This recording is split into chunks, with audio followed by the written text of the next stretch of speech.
What's going on, guys? Today we are going to look at this 2017 Chevrolet pickup I got. It's a Silverado. It's the one with the 5.3 liter V8, and we got two trouble codes. We got the P050D, which is the random multiple misfire, and the P050D, which is the cold start rough idle. Now, the confirmed fix for this is actually going to be new injectors. I really don't know if you could just replace one or two, and I don't know how you could actually figure out how to replace just one or two, which one's actually causing you the problems, because more than likely it's more than just one. So today we're replacing all 8 of them, okay? And it's actually not very, not very hard. All you need is some real simple hand tools, a 10mm socket, 13mm socket, a small pry bar, or a large flathead screwdriver, and that's maybe an open-end wrench, like a 17mm, and that's basically it, okay? So we'll go ahead and jump into that. If there's anything in the video that you need to get, I'll leave links down in the description box for you to make this job a little bit easier for you. Like if you need anything, and you're like, oh, you do need some fuel line tools. I'm sorry, like a fuel line disconnect tool. I'll leave a link down in the description box for that. So check that out, look in the description. It's there to help you out, and we'll get started on the repair. All right, step one is going to be to go ahead and remove the air intake inlet pipe. It's just held on with some worm clamps. Loosen those up, pull the pipe off, and now we're going to have to tackle the intake itself, which the intake itself is held on with 10mm bolts. That cover you see over the top, it's not going to come off separately, so you're going to pull it off kind of in a little sneaky way. I'll show you how that goes here in a second. But yeah, just take the 10mm bolts, loosen them. They won't come actually out, and then go around the intake and disconnect all the wiring connectors and any of the vent hoses. Just go ahead and disconnect them, get them out of the way. You can pretty much see them. And right here you have a purge solenoid. Go ahead and disconnect the hose from it. You can leave the connector, take the 10mm out of it, and go ahead and pull it out of the intake and just set it off to the side. This makes it a little bit easier. The throttle body, it's got a connector also. Just go ahead and disconnect that. You don't have to take the throttle body off the intake. What we're going to do is we're actually going to try to sneak the intake out. We're going to leave the cover there and sneak it out. Just rock it back and forth and wiggle it out. The deal is that cover is actually held in the very back.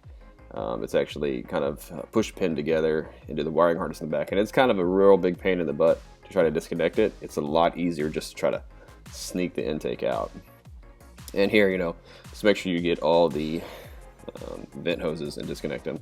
The hoses are just the connectors on them are just like a push style. They're real easy just to disconnect. But you'll see here in a second that you just sneak it out. And then you can pretty much pull the cover off because you can kind of see how it's connected in the back. This thing is a real big pain in the butt. That cover is a super pain in the butt for some reason. But I found this is the easiest way to do it. Then there's a foam cover over the whole top. Go ahead and just pull that off. And you might want to go ahead and cover up the holes for the heads just so you don't drop anything down in there and get anything down in the heads. It's a good time to do it. You can go ahead and relieve the fuel pressure on the high pressure side, which is going to be that passenger side there.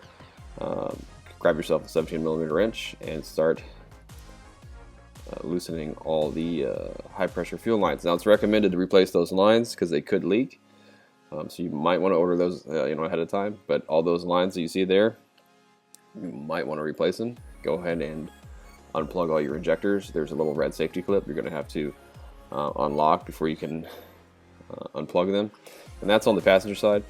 On the driver's side, the rail and the harness for the injectors are going to come out as one big piece. There's going to be like a connector at the end of the injector rail that you can disconnect. Alright, so the fuel rail itself is held on with some 13mm bolts, and you're just going to loosen those up evenly. And now's a good time to go ahead and blow out any trash that's down in the injectors before you pry them out, because you don't want any of that going down into the motor. And to get the injector rail out, just grab yourself a little pry bar or a big flathead screwdriver and just carefully just pry up on the rail. Alright, and the injectors and the rail, they'll come out as one big piece.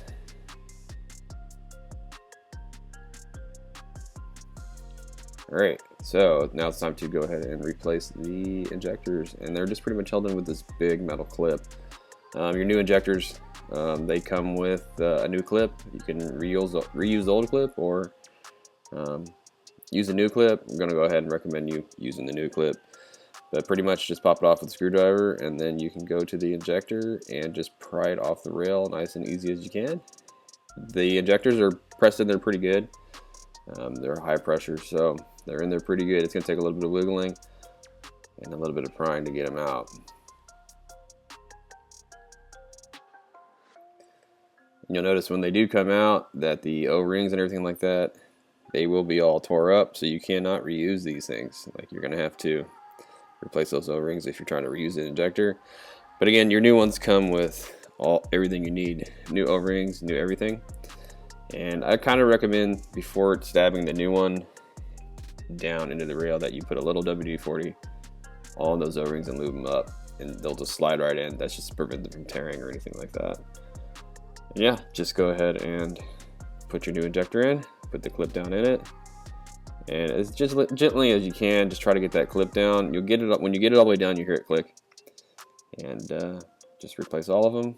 And the injectors, the new ones, come with dust shields. You're not going to want to lube these up or anything like that.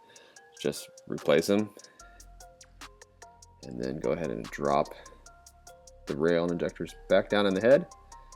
And you're going to pretty much all you got to do is tighten up the bolts, those 13mm bolts. Do it in an even way, you know, start inward and work your way out and go back and forth, and you're going to torque that whole rail down to 18 foot-pounds. All right, so on the driver's side, you're going to need a 3/8 fuel line disconnect tool. You're going to need to disconnect the low pressure side fuel line right there. And again, the whole injector, fuel rail, and the harness is going to come off as one piece. Unlike the passenger side where you had to unclip every injector, this is going to come off as one piece, and there's a big connector in the back.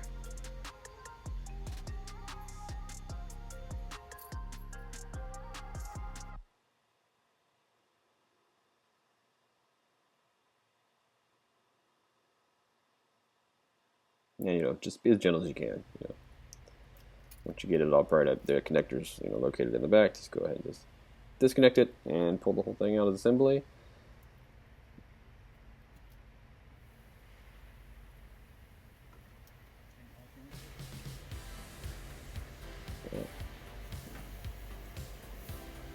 It's a little shot of your new one right there, and you know, and every single box comes with 4 dust shields and a new clip. And it comes with a bunch of extra seals too. And then just go ahead and replace your injectors just like you did before on the passenger side. I don't really go through that again.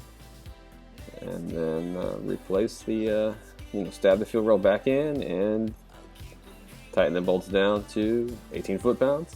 Plug the connectors in, plug the fuel line in.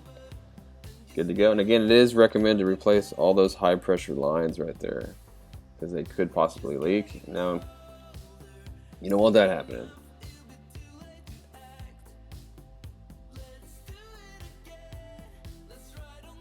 But like I was talking about at the beginning of the video, with that plastic cover that's over the intake, if you look at that wiring harness against the firewall, you can see 3 push pin clips that are coming out of it, and those are pressed into that cover, and they're a pretty big pain in the butt to get unclipped. You can get back there with the panel tool and try to disconnect it. You know, you're just gonna have to work the best you can back there. That's probably the hardest thing, is that freaking cover. Everything else is pretty simple. You just lean it over the motor and pretty much just go into town, working, taking things apart. So go ahead and throw the cover on first, and then get your buddy to help you go ahead and slide that intake back in there, and we'll just pretty much reassemble it.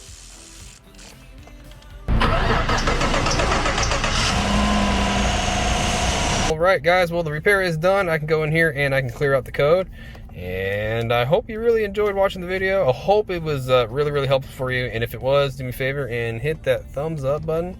And please hit that subscribe button if you'd like to see more. I got you know, all kinds of different Chevy Silverado videos on my channel. And you know, leave me a comment, man. Tell me how I did. And you guys take care, be safe. Have a great weekend. Later.